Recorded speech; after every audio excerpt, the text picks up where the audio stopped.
ಎಲ್ಲರಿಗೂ ಬೆಳಗಿನ ಶುಭೋದಯ. ಆಚೆ ಬಂದು ಬೆಳಗ್ಗಿನ ವಾತಾವರಣ ನೋಡ್ತಾ ಇದ್ದರೆ ಮನಸ್ಸಿಗೆ ಅಲ್ಲಿಂದನೇ ಪಾಸಿಟಿವ್ ಎನರ್ಜಿ ಸ್ಟಾರ್ಟ್ ಆಗ್ತಾ ಹೋಗುತ್ತೆ. ನೋಡ್ತಾ ಇದ್ದರೆ ಹಕ್ಕಿಗಳ ಲವಲವಿಕೆ, ಅವು ಕೂಗೋ ಸೌಂಡು ಅದನ್ನೆಲ್ಲ ಕೇಳ್ತಾ ಇದ್ದರೆ ಮನಸ್ಸಿಗೆ ಏನೋ ಒಂಥರ ತಂಪು ಅಂತೇಳಿ ಅನಿಸುತ್ತೆ.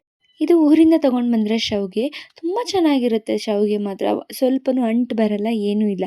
ಹಾಗಾಗಿ ನಾನು ಆಲ್ಮೋಸ್ಟ್ ಊರಿಂದ ತೊಗೊಂಬಂದಿದ್ದ ಶಾವಿಗೆನೇ ಯೂಸ್ ಮಾಡ್ತೀನಿ.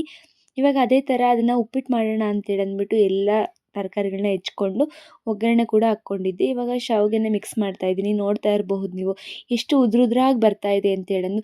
ಎಲ್ಲ ಪ್ಯಾಕೆಟ್ ಶಾವಿಗೆ ತೊಗೊಳ್ತಾರೆ, ಬಟ್ ನನಗೆ ಅದು ನೀಡಿಲ್ಲ. ಯಾಕೆ ಅಂತೇಳಿದ್ರೆ ಇದರಲ್ಲೇ ತುಂಬ ಚೆನ್ನಾಗಿ ಬರುತ್ತಲ್ವ, ಹಾಗಾಗಿ ಅದೆಲ್ಲ ಮುಗಿಸ್ಕೊಂಡು ತಿಂಡಿ ಮತ್ತು ಮಧ್ಯಾಹ್ನಕ್ಕೆ ಊಟ, ಮನೆ ಕೆಲಸ ಎಲ್ಲ ಆಲ್ಮೋಸ್ಟ್ ಎಲ್ಲ ಮುಗಿಸ್ಕೊಂಡು ಇವಾಗ ಸ್ಕೂಲ್ ಕಡೆ ಹೊರಡೋಣ ಅಂತೇಳಿ ಪ್ಯಾಕ್ ಮಾಡ್ಕೋತಾ ಇದ್ದೀನಿ.